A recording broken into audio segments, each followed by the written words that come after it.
Hello everyone, CGPSC ABCD में आप सभी का फिर से एक बार स्वागत है। आज के इस वीडियो में हम विज्ञान और प्रौद्योगिकी से संबंधित मोस्ट इम्पॉर्टेंट एमसीक्यू क्वेश्चन का वीडियो नंबर 1 का प्रैक्टिस करेंगे। तो अगर आप सीजीपीएससी प्रीलिम्स 2024 का तैयारी कर रहे हैं तो विज्ञान और प्रौद्योगिकी से अच्छा खासा क्वेश्चन जो है पूछा जाता है, एक अच्छा खासा वेटेज रखता है।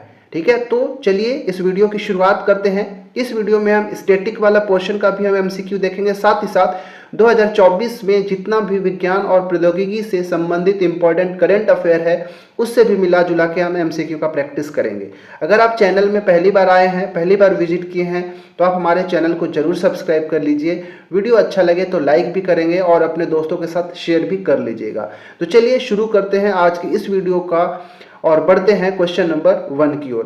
क्वेश्चन नंबर 1 यहाँ पे है, देखिए बहुत ही शानदार प्रश्न आप सभी के लिए लेकर आया हूँ। आप अपने साथ नोटबुक और पेन लेके बैठिएगा कि जो इंपॉर्टेंट लगेगा उसको आप नोट डाउन करते चलेंगे। ठीक है, चलिए प्रश्न क्रमांक 1 है कि विश्व की पहली निजी स्पेस वॉक के लिए पोलारिस डॉन मिशन किसने लॉन्च किया है। ठीक है, याद रखिएगा ये बहुत ही ज्यादा इंपॉर्टेंट क्वेश्चन हो जाएगा। ठीक है, पोलारिस डॉन मिशन जो है किसके द्वारा लॉन्च किया गया है? इसरो के द्वारा, नासा के द्वारा, स्पेस एक्स कंपनी के द्वारा या फिर टाटा के द्वारा? ठीक है, बताइए। आप सभी को पता होगा ये नासा जो है यूएसए का एक स्पेस एजेंसी है, इसरो जो है इंडिया का, हमारे भारत का एक स्पेस एजेंसी है, स्पेस एक्स भी है, एलोन मस्क की कंपनी है, ये भी अमेरिका की है लेकिन एक निजी कंपनी है, टाटा भारत की कंपनी है। अब इन सब में बताइए कि जो पोलारिस डॉन मिशन जो है, जो कि एक निजी प्राइवेट स्पेस वॉक के लिए इस मिशन को लॉन्च किया गया है, किसके द्वारा लॉन्च किया गया है? इसका राइट आंसर है option number C, SpaceX company के द्वारा एक निजी स्पेस वॉक के लिए पोलारिस डॉन मिशन को लॉन्च किया गया है। कब लॉन्च किया गया, आप डेट को भी याद रख सकते हैं, 10 सितंबर 2024 को। ठीक है, 10 सितंबर 2024 को इसको लॉन्च किया गया है नासा का। ठीक है, नासा का जो कैनेडी स्पेस सेंटर है, ठीक है, मैं यहाँ पे नाम लिख देता हूं, कैनेडी स्पेस सेंटर नासा का, फ्लोरिडा में पड़ता है। ठीक है ना, याद रखिएगा। तो वहीं से इसको लॉन्च किया गया है, किस रॉकेट के द्वारा? तो आप रॉकेट का नाम भी याद रख सकते हैं, फॉल्कन 9। ठीक है, फॉल्कन 9 इस रॉकेट के द्वारा इस मिशन को 10 सितंबर 2024 को लॉन्च किया गया, याद रखिएगा। और जेरेड इसाकमैन और एलोन मस्क की जो कंपनी स्पेसएक्स है, इन दोनों का ये संयुक्त रूप से निष्पादित किया गया एक मिशन है, याद रखना। ठीक है, क्वेश्चन नंबर 2। क्वेश्चन नंबर 2 है, भारत ने अपना पहले कार्बन डाइऑक्साइड CO2 से मिथेनॉल पायलट प्लांट का उद्घाटन कहाँ किया है? ये भी एक अच्छा प्रश्न हो जाएगा, याद करके रखिएगा। बताइए कि कार्बन डाइऑक्साइड से मिथेनॉल पायलट प्लांट का उद्घाटन भारत में कहाँ किया गया है? Option number A, B, C, D में से क्या इसका सही आंसर होगा? आप वीडियो को पॉज करके आप खुद भी टेस्ट की तरह लगा सकते हैं। इसका राइट आंसर है option number B, Pune Maharashtra में। ठीक है, पुणे महाराष्ट्र में। किस कंपनी का नाम भी आप याद रख सकते हैं, थर्मैक्स कंपनी। ठीक है ना, कंपनी का नाम क्या है? थर्मैक्स लिमिटेड। इस थर्मैक्स लिमिटेड के द्वारा इसको, थर्मेस लिमिटेड का जो परिसर है, जो कैंपस है, उसी में इसको लॉन्च किया गया है। वहीं पे इसको जो है इस प्लांट का उद्घाटन किया गया है। किस लिए? तो शुद्ध शून्य कार्बन उत्सर्जन का लक्ष्य प्राप्त करने के लिए, बढ़ावा देने के लिए कार्बन डाइऑक्साइड से मिथेनॉल पायलट प्लांट का उद्घाटन किया गया है। कहाँ? तो पुणे महाराष्ट्र के अंदर। ठीक है, चलिए क्वेश्चन नंबर 3। तीसरा प्रश्न है कि भारत द्वारा किस वर्ष तक अपना अंतरिक्ष स्पेस स्टेशन प्रक्षेपित करने की योजना है? बहुत अच्छा प्रश्न है। BAS, भारत अंतरिक्ष स्टेशन, BAS शॉर्ट में कहते हैं। किस वर्ष तक भारत जो है अपना खुद का एक स्पेस स्टेशन लॉन्च कर देगा, आपको ये बताना है। 2028 तक, 2031 तक, 2047 तक या फिर 2035 तक?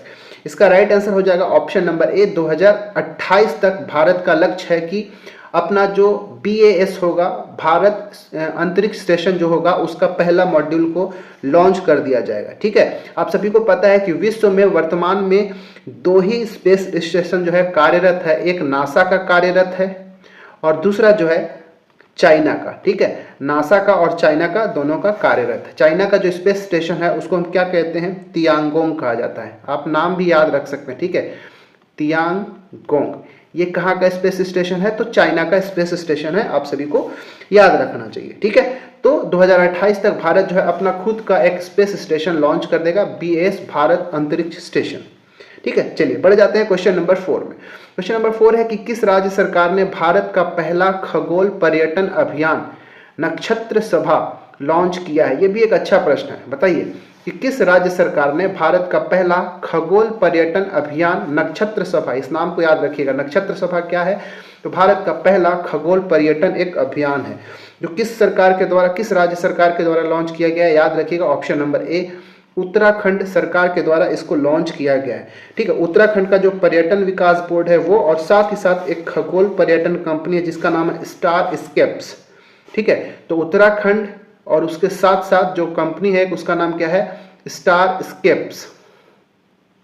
ठीक है, इन दोनों ने मिलाकर इसका नक्षत्र सभा को लॉन्च किया है, आप सभी को याद रखना है। ठीक है, चलिए बढ़ते हैं क्वेश्चन नंबर 5वां की ओर।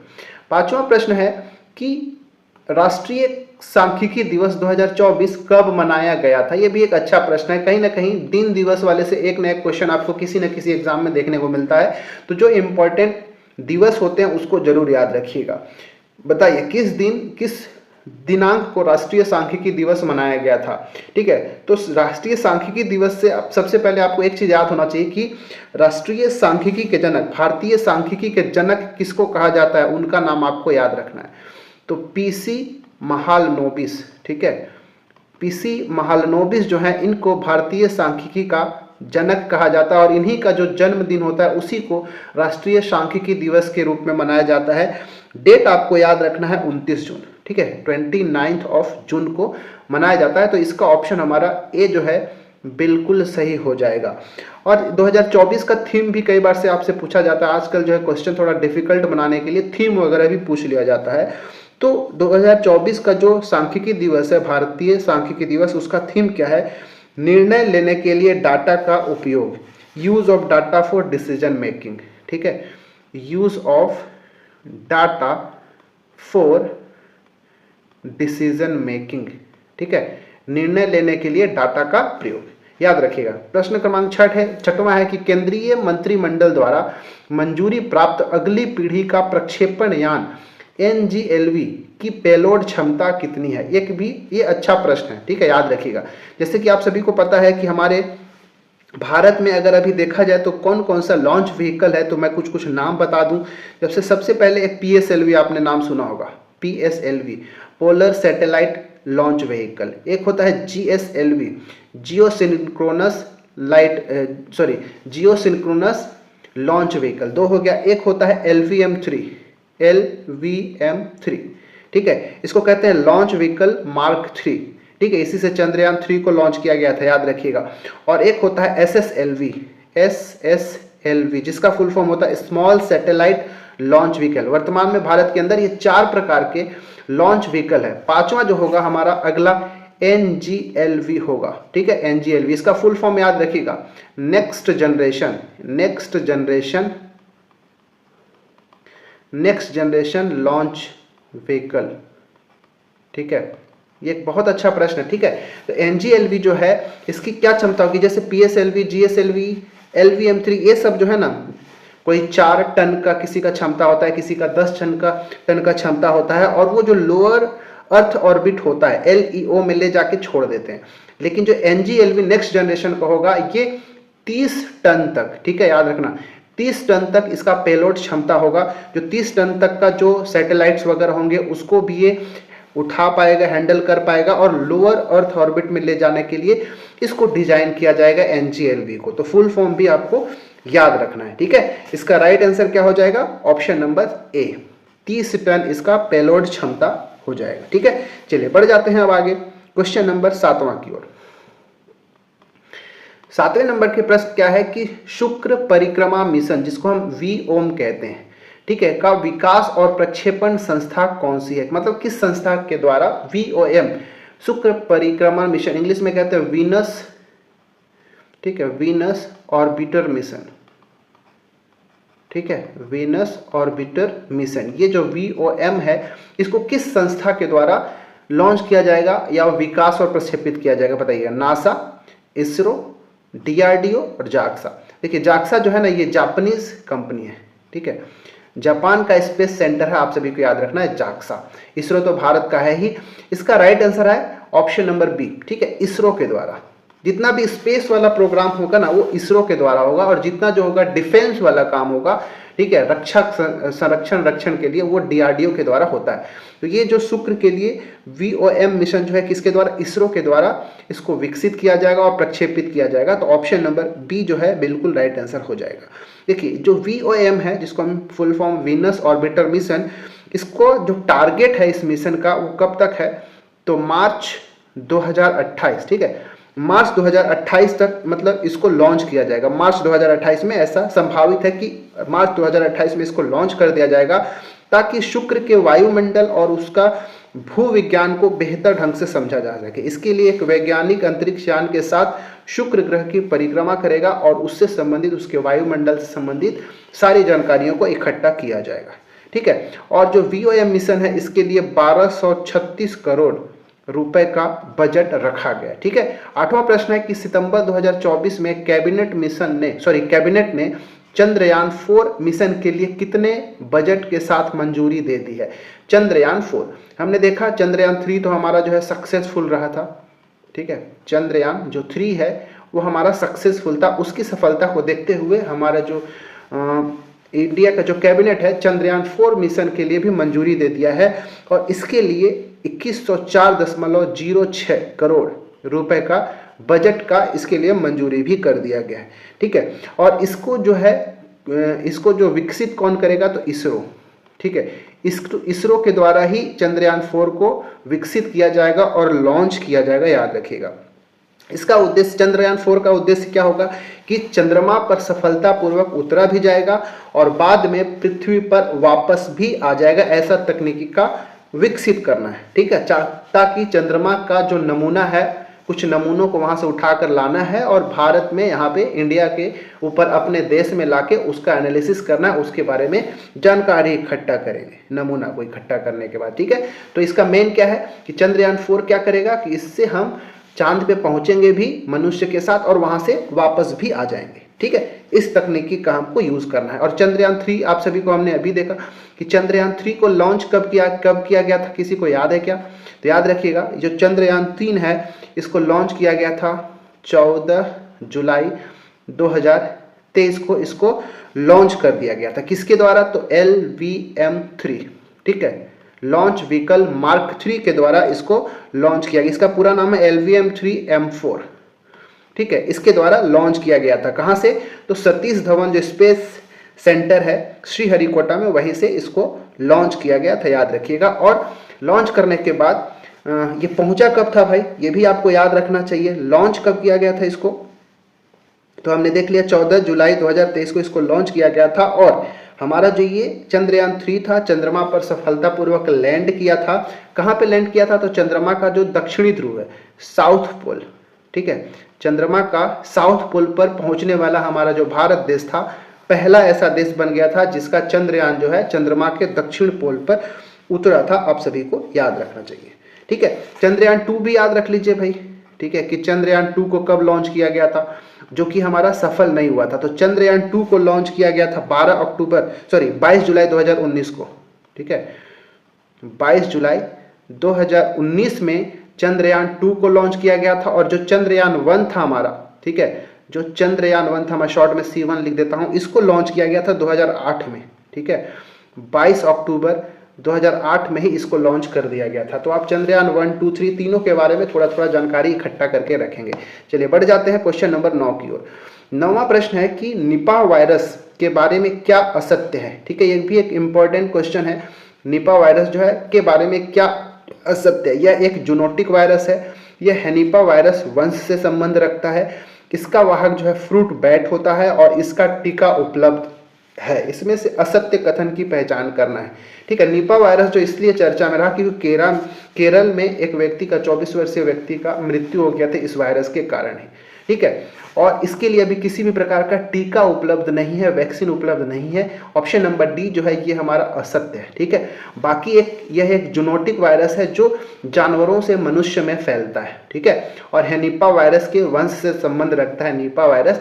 एक्चुअली में ये जो निपा वायरस है इसका वाहक होता है फ्रूट बैट। ये फ्रूट बैट के कारण जो पहले एनिमल्स होते हैं, जैसे सुअर हो गया, भेड़ हो गया, बकरी हो गया, घोड़े हो गए, गधा हो गया, उनमें फैलता है। और जब कोई मनुष्य उन फैले हुए जानवरों के संपर्क में आता है तब उनको निपा वायरस से वो ग्रसित हो जाते हैं।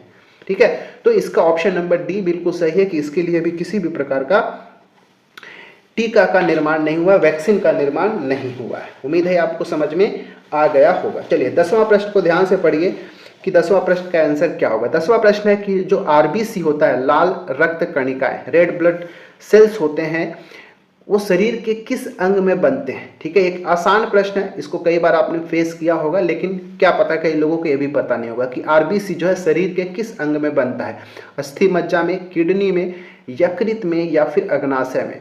राइट आंसर है इसका ऑप्शन नंबर ए, अस्थि मज्जा, जिसको हम बोन मैरो भी कहते हैं। ठीक है, हमारे ह्यूमन बॉडी का जो बोन्स होते हैं उनके बोन मैरोज में आरबीसी, लाल रक्त कणिकाओं का निर्माण होता है। ठीक है, यकृत जो है इसमें तो पित्त रस का निर्माण होता है, बाइल जूस का निर्माण कहाँ होता है, यकृत के अंदर होता है, आप सभी को याद रखना चाहिए। ठीक है, तो आरबीसी कहाँ, बोन मैरो के अंदर। कोई कमेंट करके बताएंगे क्या कि आरबीसी का जो लाइफ होता है, ठीक है, वो कितना समय के लिए होता है। ठीक है, जीवन काल कितने समय के लिए होता है। चलिए बढ़ जाते हैं क्वेश्चन नंबर 11 की ओर।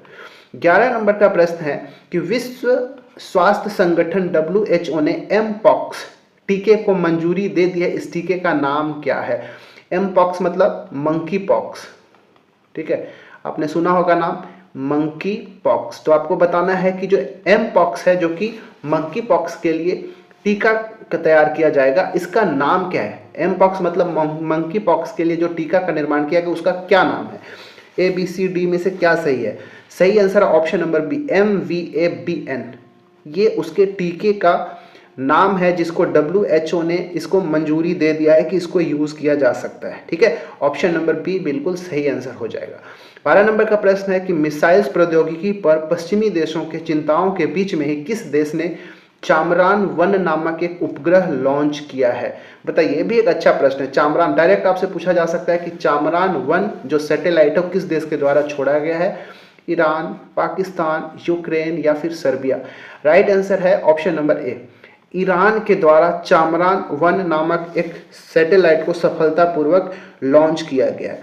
और ये जो चामरान 1 है इसको 550 किलोमीटर की कक्षा में इसको स्थापित किया गया है, जिसका मुख्य उद्देश्य होगा कि इसको उपयोग किया जा सकता है बैलिस्टिक मिसाइल के विकास के लिए। ठीक है, इसका राइट आंसर है ऑप्शन नंबर ए। चलिए बढ़ते हैं क्वेश्चन नंबर 13 की ओर।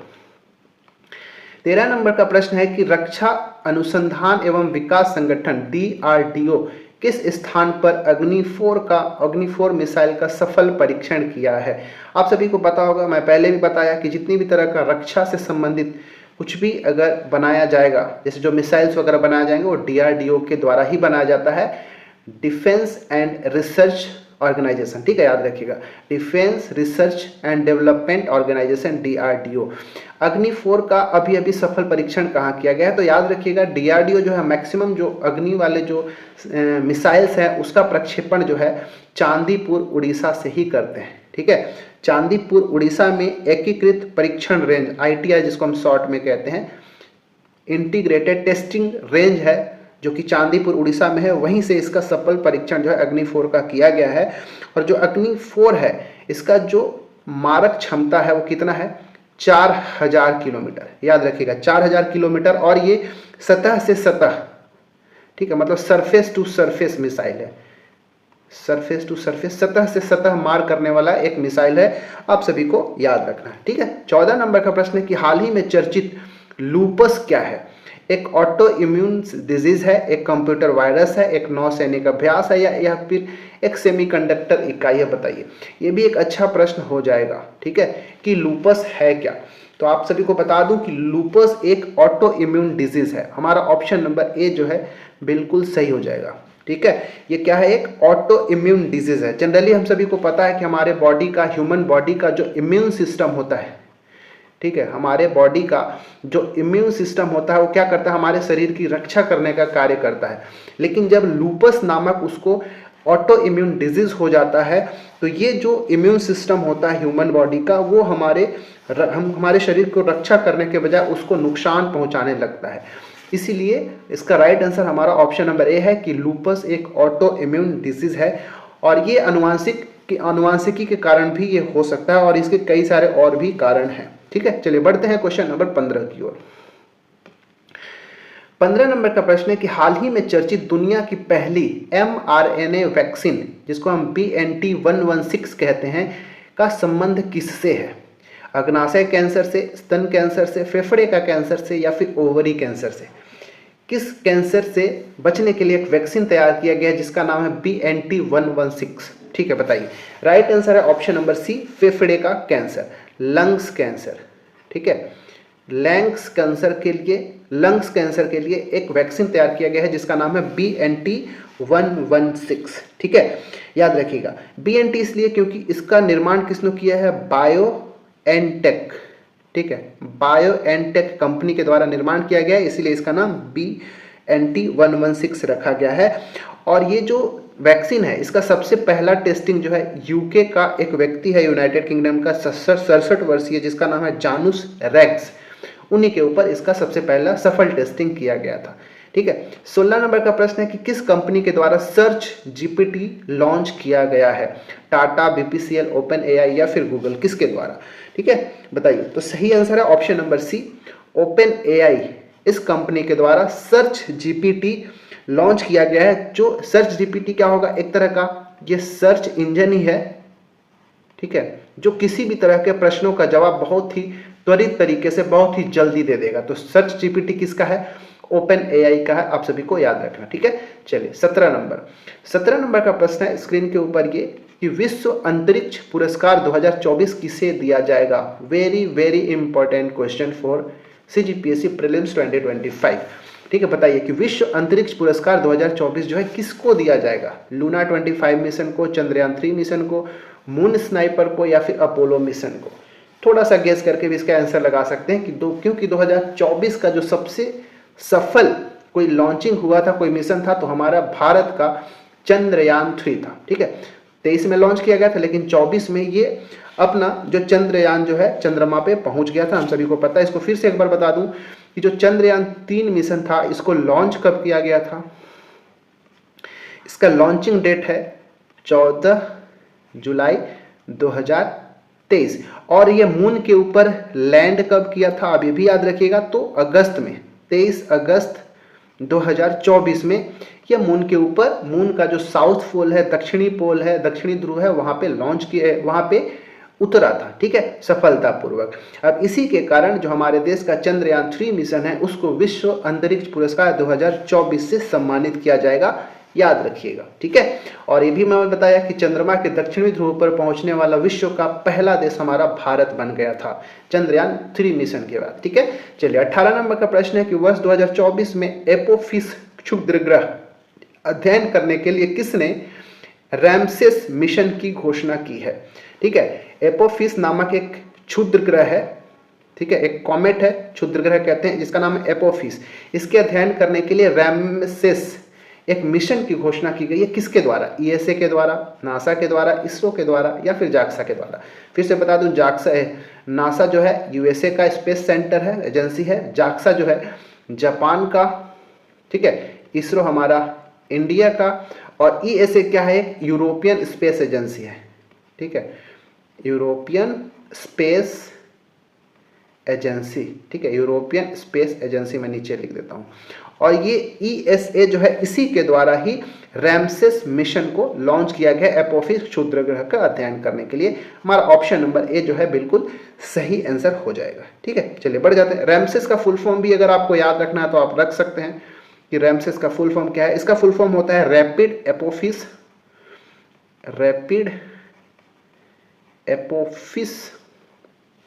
Mission for space safety. यहां पे मैं लिखता हूं स्पेस सेफ्टी। ठीक है, याद रखिएगा। चलिए बढ़ते हैं 19 नंबर का प्रश्न। 19वां प्रश्न है कि विश्व मस्तिष्क दिवस 2024 कब मनाया गया था? 11 जुलाई, 24 जनवरी, 22 मार्च या फिर 22 जुलाई को कब मनाया गया था विश्व मस्तिष्क दिवस, ये भी एक अच्छा प्रश्न है। इसका सही आंसर जो है ऑप्शन नंबर डी, ठीक है। 22 जुलाई को प्रतिवर्ष विश्व मस्तिष्क दिवस जो है मनाया जाता है, ठीक है। तो हमारा ऑप्शन नंबर डी बिल्कुल सही आंसर था। और इसका 2024 का थीम क्या था? मस्तिष्क स्वास्थ्य एवं रोकथाम, ब्रेन हेल्थ एंड प्रिवेंशन। मैं लिख देता हूं इंग्लिश वाला, ब्रेन हेल्थ एंड प्रिवेंशन। ये विश्व मस्तिष्क दिवस 2024 का थीम था, याद रखिए। 11 जुलाई को आप सभी को पता है होना चाहिए कि क्या मनाया जाता है, तो विश्व जनसंख्या दिवस, ठीक है। विश्व जनसंख्या दिवस, वर्ल्ड पॉपुलेशन डे मनाया जाता है। 24 जनवरी को हम सभी को पता होना चाहिए क्या मनाया जाता है, तो राष्ट्रीय बालिका दिवस, हमारे भारत के लिए राष्ट्रीय बालिका दिवस, ठीक है, मनाया जाता है। और 22 मार्च सबको आपको पता होना चाहिए, क्योंकि ये तो एग्जाम में कई बार पूछा जाता है, विश्व जल दिवस, ठीक है, वर्ल्ड वाटर डे के रूप में 22 मार्च को मनाया जाता है। 20वां प्रश्न है कि विश्व की पहली high speed carbon fibre train किस देश के द्वारा विकसित किया गया है? This is also one of the most important questions, ठीक है। बताइए कि विश्व की पहली high speed carbon fibre train किस देश के द्वारा विकसित किया गया है? रूस के द्वारा, जापान के द्वारा, श्रीलंका के द्वारा या फिर चीन के द्वारा? राइट आंसर है ऑप्शन नंबर डी, चीन के द्वारा इसको विकसित किया गया है। देखिए, जैसे कि जो हमारा जो पारंपरिक ट्रेन होते हैं ना, वो थोड़े वजन होते हैं, लेकिन ये जो high speed carbon fibre train होगा उनके कंपैरिजन में हल्का होगा और उससे 7% कम ऊर्जा की खपत होगा इन ट्रेनों के चलने के कारण। अब ऊर्जा का खपत कम होगा तो प्रदूषण भी काफ़ी हद तक कंट्रोल किया जा सकता है। तो ये high speed carbon fibre train जो है पहली बार चाइना के द्वारा विकसित किया गया है, ठीक है। ऑप्शन नंबर डी सही है। 21 नंबर का प्रश्न है कि भारत ने अपनी पहली स्वदेशी एंटी रेडिएशन मिसाइल रुद्रम 1 का सफल परीक्षण किया है, यह किसने विकसित किया है? यह भी अच्छा प्रश्न है, ठीक है। रुद्रम 1 डायरेक्ट पूछ देगा कि रुद्रम 1 है क्या, तो याद रखना है कि यह भारत की पहली स्वदेशी एंटी रेडिएशन मिसाइल है जिसका नाम रुद्रम 1 है, ठीक है। इसरो के द्वारा, डीआरडीओ के द्वारा, स्पेस एक्स या फिर नासा, किसके द्वारा? क्योंकि स्वदेशी रूप से विकसित है, भारत के अंदर ही है और मिसाइल्स का प्रयोग जनरली रक्षा के लिए किया जाता है, तो डीआरडीओ के द्वारा इसको बनाया जाएगा और इसका सफल परीक्षण किया जाएगा। हमारा ऑप्शन नंबर बी बिल्कुल सही है, ठीक है। रुद्रम 1 जो है दुश्मन के जो रडार होंगे ना, उसके कहाँ पे उसका स्थान है और उसका जो संचार है उनके प्रणालियों को निशाना बनाकर उसको नष्ट करने के लिए डिजाइन किया गया है। और ये रुद्रम है, ठीक है, इसका रेंज कितना है याद रखिएगा, 100 से 250 किलोमीटर तक, ठीक है। 100 से 250 किलोमीटर इसका रेंज होगा। और ये जो है एयर टू सरफेस, ठीक है, मतलब वायु से सतह तक प्रहार कर सकता है, वायु से सतह के लिए, ठीक है। तो इसका आंसर था ऑप्शन नंबर बी, डीआरडीओ। 22 नंबर का प्रश्न है कि भारत में स्वदेशी रूप से विकसित जोरावर, ठीक है, ये एक अच्छा प्रश्न है, पूछा भी गया शायद किसी भी एग्जाम में। जोरावर नामक जो लाइट टैंक है किसने विकसित किया है, ठीक है। अब ये डायरेक्ट पूछा जाएगा कि जोरावर क्या है, तो याद रखना है ये एक तरह का लाइट टैंक है। किसके द्वारा विकसित होगा? डीआरडीओ के द्वारा, लॉसन एंड टुब्रो कंपनी के द्वारा, इसरो के द्वारा या फिर ए एंड बी दोनों। याद रखना, जो जोरावर नामक जो लाइट टैंक है स्वदेशी रूप से विकसित, वो डीआरडीओ ने भी बनाया है और लॉसन एंड टुब्रो ये दोनों ने मिलकर बनाया है, इसीलिए हमारा ऑप्शन नंबर डी जो है बिल्कुल सही होगा। ये उच्च ऊंचाई वाले वातावरण में सैन्य क्षमताओं को बढ़ाने के लिए इस लाइट टैंक का यूज किया जाएगा। और ये जो है इस टैंक के अंदर क्या होगा, तो 105 mm का, ठीक है, 105 mm का राइफल वाले तोप हैं, जटिल मॉड्यूलर कवच है इसमें, जिनसे इनमें एक उन्नत हथियार भी है और इनकी एक उन्नत सुरक्षा प्रणाली से लैस है ये लाइट टैंक मशीन, ठीक है, जोरावर, ठीक है, याद रखिएगा। इसका आंसर ऑप्शन नंबर डी बिल्कुल सही है। चलिए क्वेश्चन नंबर 23वां प्रश्न है आप सभी के लिए कि भारत द्वारा प्रक्षेपित अंतरिक्ष यान जिसका नाम है आदित्य L1 ने अपनी एक हेलो कक्षा पूर्ण कर ली है, ठीक है, अपनी एक हेलो कक्षा पूर्ण कर ली है। इसे कब लॉन्च किया गया था? अच्छा प्रश्न। आदित्य L1 जो है किस लिए भाई? आदित्य से आप समझ लीजिएगा कि सूर्य से संबंधित है और सूर्य का एक चक्कर का बात कर रहा है, इसलिए यहाँ पे हेलो मतलब हीलियस जो हीलियम शब्द है, ठीक है, हेलो शब्द सूर्य के लिए जनरली यूज किया जाता है, आप सभी को याद रखिएगा। तो ये जो हमारा ये सौर ग्रह मतलब सूरज के लिए एक अंतरिक्ष यान है जिसका नाम था आदित्य L1। आदित्य L1 नाम से इस मिशन को लॉन्च किया गया था। आपसे पूछा गया है कि आखिर इसको लॉन्च कब किया गया था। 2 सितंबर 2023, 6 जनवरी 2024, 14 जुलाई 2023 या फिर 22 अक्टूबर 2008, कब लॉन्च किया गया था। तो याद रखना है कि ये जो है, सबसे पहली बात तो ये इसरो के द्वारा लॉन्च किया गया था, ठीक है, इसरो के द्वारा। और लॉन्च कब किया गया था? 2 सितंबर 2023 को। तो पहली बात तो इसको लॉन्च किया गया था 2 सितंबर 2023 को। और इसके बाद इसको जहां भी, जिस कक्षा में इसको स्थापित करने के लिए लॉन्च किया गया था, उस कक्षा में स्थापित कब हो गया था? तो याद रखिएगा, वो 6 जनवरी 2024 को वो अपनी कक्षा में क्या हो गया था? स्थापित हो गया था, ठीक है। 6 जनवरी 2024 में जो लक्षित हेलो कक्षा था वहां पे वो स्थापित हो गया था। और यह भारत का पहला सौर मिशन है, आप सभी को याद रखिएगा। इसरो ने घोषणा किया कि जो इसका पॉइंट था, सूर्य और पृथ्वी के लिए जो L1 पॉइंट था, उस L1 बिंदु के चारों ओर आदित्य L1 जो है एक चक्कर पूर्ण कर लिया है। ये इसरो ने ऐसा घोषणा किया है। और ये भी याद रखिएगा कि ये L1 जो पॉइंट है, इसको चक्कर लगाने के लिए जो हमारा आदित्य L1 है उसको 178 दिन का समय लगा, ठीक है। मतलब उसको घूमने के लिए 178 दिन का समय लगता है, आप सभी को याद रखना, ठीक है। क्वेश्चन नंबर 24, किस देश के वैज्ञानिकों ने प्लास्टिक खाने वाले कवक की खोज कर ली है? देखिए, अगर ऐसा हो जाए, ठीक है, तो एक बहुत ही बड़ा क्रांति होगा, क्योंकि हम सभी को पता है आजकल कितना ज़्यादा प्लास्टिक का यूज़ किया जाता है और इससे पोल्यूशन जो है कितना ज़्यादा होता है। आप सभी को पता ही होगा कि जो प्लास्टिक है ये डिकम्पोज होता ही नहीं है, नॉन डिग्रेडेबल एक मटेरियल है जो हजारों सालों तक ऐसे ही रह जाएगा, लेकिन वो डिकम्पोज ही नहीं होता। तो अगर ऐसा कोई कवक कोई खोज लिया जाए, फंगस खोज लिया गया होगा जो प्लास्टिक कोई खाता हो, तो एक बहुत ही बड़ा क्रांति हो जाएगा और पोल्यूशन से बहुत अधिक छुटकारा मिल जाएगा। तो किस देश के जो वैज्ञानिक हैं उन्होंने प्लास्टिक खाने वाले कवक का खोज किया है, बताना। भारत, जर्मनी, यूनाइटेड किंगडम या फिर चीन? इसका सही आंसर है ऑप्शन नंबर बी, ठीक है। जर्मनी के वैज्ञानिकों ने ऐसा अब अभी जो है पूरा बड़े स्तर पे नहीं, अभी ये लैब में ही ये प्रोसेस हो रहा होगा, बड़े स्तर पे होगा तब तो बहुत अच्छी बात हो जाएगी। तो ऑप्शन नंबर बी इसका बिल्कुल सही आंसर हो जाएगा, ठीक है। चलिए बढ़ते हैं क्वेश्चन नंबर 25। 25वां प्रश्न है आप सभी के लिए कि भारत में पहली बार राष्ट्रीय अंतरिक्ष दिवस 2024 मनाया गया, यह किस तिथि को प्रतिवर्ष मनाए जाने की घोषणा प्रधानमंत्री नरेंद्र मोदी जी के द्वारा किया गया है? यह भी एक शानदार प्रश्न है, ठीक है। और ये जो है, ये भी जो हमारा चंद्रयान 3 जो मिशन है उसी से रिलेटेड है, ठीक है। जो चंद्रयान 3 मिशन जो है उसी से रिलेटेड है, ठीक है। तो एक बार फिर से हम इसको देख लेते हैं कि क्या है। आप सभी को पता होगा कि मैंने बताया कि जो चंद्रयान 3 मिशन है ये लैंड कब किया था चांद के ऊपर? तो याद रखिएगा 23 अगस्त 2024 को इसने मून पे लैंड किया। और जिसके बाद भारत विश्व का पहला देश हो गया जो कि चंद्रमा के दक्षिणी ध्रुव पर उतरने वाला देश है, ठीक है। तो क्योंकि 23 अगस्त को ही हमारा चंद्रयान 3 मिशन जो है, इसका जो लैंडर है वो लैंड किया था मून के ऊपर, इसीलिए प्रधानमंत्री जी के द्वारा घोषणा किया गया कि 23 अगस्त को प्रतिवर्ष भारत में राष्ट्रीय अंतरिक्ष दिवस के रूप में मनाया जाएगा, 23 अगस्त को।